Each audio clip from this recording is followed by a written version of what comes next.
महाराजगंज में रिश्वतखोर को पकड़ा।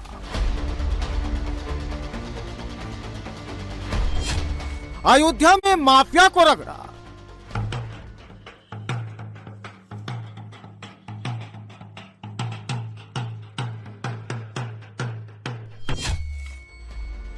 ग्रेटर नोएडा में अपराधी को तोड़ा। माफ कर दो, कभी नहीं आऊंगा सर, माफ कर दो, कभी नहीं आऊंगा सर, माफ कर दो, कभी नहीं आऊंगा सर, माफ कर दो, कभी नहीं आऊंगा सर, माफ कर दो सर, कभी नहीं आऊंगा सर। प्रयागराज में फर्जी डिग्री के रैकेट को फोड़ा।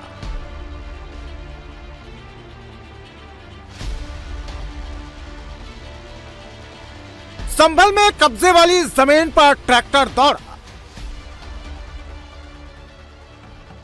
नए साल में योगी ने नया युद्ध शुरू कर दिया है। जो भी यूपी में इमेज को डेंट करेगा, जो योगी की लाइन क्रॉस करेगा, उसको कोई चांस नहीं मिलेगा। न खाकी को चैलेंज करने वालों को छोड़ा जाएगा, न ही खाकी को बदनाम करने वाले बचेंगे। ये जो पुलिस के वर्दी में आंखें झुकाकर बैठा है, ये यूपी पुलिस का दारोगा मोहम्मद अशरफ खान है। ये जो दारोगा के पास बैठी हुई है, वो एसीबी यानी एंटी करप्शन ब्यूरो की टीम है। और सामने टेबल वाली केमिकल की बोतलें रखी गई हैं, जिनकी मदद से इस रिश्वतखोर दारोगा को रंगे हाथ पकड़ा गया है। कोतवाली महाराजगंज में तैनात मोहम्मद अशरफ खान मूल रूप से गाजीपुर जिले का निवासी है। 2019 में पुलिस में भर्ती हुआ था। इसने सईदुल्ला नाम के शख्स से 50,000 रुपए की रिश्वत मांगी थी। सईदुल्ला की पत्नी ने उस पर दहेज उत्पीड़न का केस दर्ज करवाया था। मामले की जांच दारोगा मोहम्मद अशरफ खान कर रहे थे। केस को कमजोर करने के लिए उसने सईदुल्ला से 50,000 की रिश्वत मांगी थी। सईदुल्ला ने इसकी जानकारी एंटी करप्शन ब्यूरो टीम को दे दी। सईदुल्ला और रिश्वतखोर दारोगा के बीच मिठाई दुकान पर डील होने वाली थी। एसीबी के 5 अधिकारी पहले से मिठाई दुकान पर बैठे थे।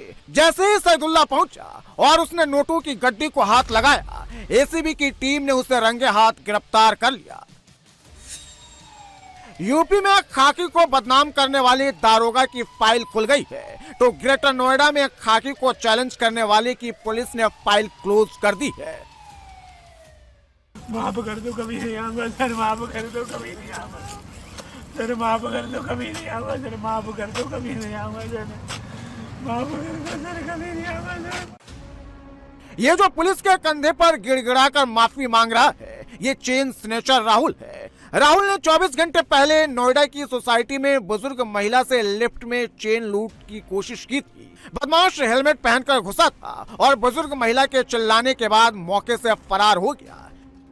यूपी में महिलाओं की सेफ्टी योगी की टॉप प्रायोरिटी है। बदमाश ने योगी की लक्ष्मण रेखा लांघ दी थी। 24 घंटे के अंदर अंदर इसे योगी की लक्ष्मण रेखा को लांघने का अंजाम समझ में आ गया। यूपी में सिर्फ बदमाशों की फाइल खोली और बंद नहीं की जा रही। योगी के रडार पर नकल माफियाओं के साथ साथ फर्जी डिग्री का रैकेट चलाने वाले भी हैं। ये मोहम्मद तारुक है। इसने प्रयागराज में फर्जी डॉक्टर की फैक्ट्री खोल ली थी। ये फ्लैट में फर्जी डॉक्टर की डिग्री छाप रहा था। 10-10 लाख में फर्जी डॉक्टर बना रहा था। जान से खिलवाड़ करने वाला रैकेट चला रहा था। तारुक सिर्फ फर्जी डिग्री का रैकेट नहीं चला रहा था, बल्कि फर्जी डिग्री के दम पर तारुक और उसकी पत्नी भी डॉक्टर बन गए थे। क्लिनिक खोलकर लोगों का इलाज कर रहे थे। योगी ने प्रयागराज में मोहम्मद तारुक की इस फर्जी डॉक्टर की फैक्ट्री पर ताला लगा दिया है। योगी के एसटीएफ ने इसका शटर डाउन कर दिया है। तारुक के पास से 65 फर्जी डिग्री और मार्कशीट बरामद हुई है। अब एसटीएफ आरोपी के बैंक खातों, डिजिटल डेटा और इसके कॉन्टैक्ट की जांच कर रही है। अब एसटीएफ इस रैकेट के दूसरे मेंबर्स की तलाश में जुटी है। माना जा रहा है कि इस गिरोह से जुड़े कई दूसरे लोग भी जल्द गिरफ्त में आ सकते हैं। योगी न क्राइम करने वालों को बख्श रहे हैं, न ही क्राइम के दम पर खड़े किए गए साम्राज्य को छोड़ रहे हैं। जहां ये ढोल बजाया जा रहा है, ये यूपी का अयोध्या है। अयोध्या में सपा नेता राज मान सिंह ने करप्शन और क्राइम के दम पर करोड़ों का एम्पायर खड़ा कर लिया था। मान सिंह पर प्रॉपर्टी में निवेश कराने के नाम पर कई लोगों को ठगने का आरोप है। जिन जमीनों के दम पर अयोध्या वालों से ठगी की गई थी, अब उन जमीनों पर योगी ने सरकारी कब्जे वाला बोर्ड लगवा दिया है। 3 जमीनों की कुर्की हुई है, जिनकी कीमत 3 करोड़ रुपए बताई गई है। मान सिंह सपा का जिला पंचायत सदस्य और समाजवादी युवा जन सभा का राष्ट्रीय सचिव है। मान सिंह सहित उसके गिरोह के 15 लोग जेल में सजा काट रहे हैं, जिसमें उसकी पत्नी नीतू भी शामिल है। अब तक मान सिंह की 17 करोड़ रुपए की संपत्ति कुर्क की जा चुकी है। मान सिंह पर 20 मुकदमे दर्ज हैं। योगी का सिस्टम यूपी में अवैध कब्जा करने वालों की फाइल भी खोल रहा है। जहां जहां सरकारी जमीन पर कब्जा हुआ है, वहां वहां ताबड़तोड़ एक्शन चल रहा है। बुलडोजर के साथ साथ योगी ने ट्रैक्टर को भी उतार दिया है।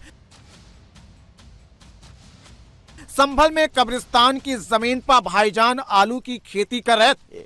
सरकारी जमीन पर कोल्ड स्टोरेज खड़ा कर लिया था। प्रशासन ने नोटिस दिया और आलू को निकालने का वक्त भी दिया और फिर 3 घंटे में कब्रिस्तान की जमीन से कब्जा हटा दिया। आप क्यों परेशान कर रहे हो? ये हिंदुओं की जमीन पर इधर को आ जा। हमने अगर गलत पैमाइश की है तो आप इसको चैलेंज करिए।